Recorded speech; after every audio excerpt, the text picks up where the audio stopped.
Imagine finding yourself cozy one night, and then suddenly your room spawns a manifestation of your darkest fears, and you're unable to move a single muscle in your body, or scream for help. Which brings me to what I'll be talking about today. Sleep paralysis.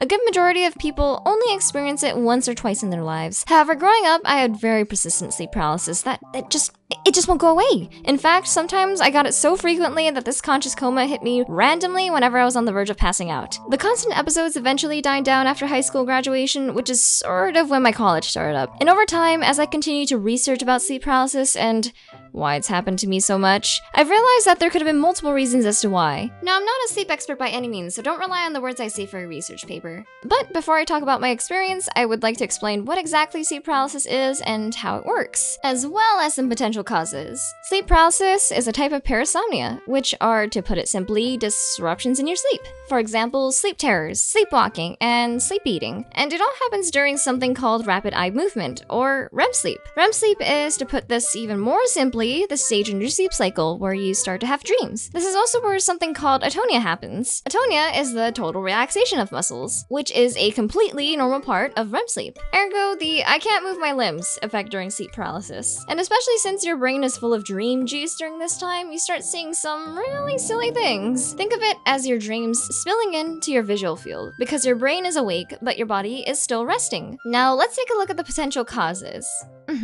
Anxiety, inconsistent sleep schedule, lack of sleep, and stress. And there's a lot more where that came from, but these causes align with my experience the most, especially as a high school student during the pandemic. And I get into all the juicy details, but there's only so much I can say before it gets way too complicated for a video like this. So now that we have the informative bits out of the way, I'll be illustrating the incredible, diabolical details of my personal sleep paralysis experience.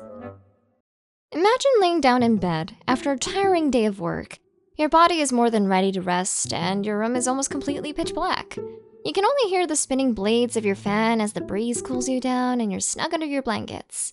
You start to doze off, trying to relax your mind and succumb to the unconsciousness. Your body had no trouble relaxing, but your mind was still active. And you start to notice something weird. Your eyes are closed, but you can see the room around you. Your vision starts to become distorted. Figments of colors, landscapes, and dancing entities start to spill into the room around you. You start to feel pressure on your chest getting heavier and heavier as if some invisible force is suffocating you. And all the while, you can't move a single muscle to stop it. Your entire body buzzes as the panic reaches your nerves and the world around you falls apart. The worst thing is, no one can see you struggle. No one can hear your screams.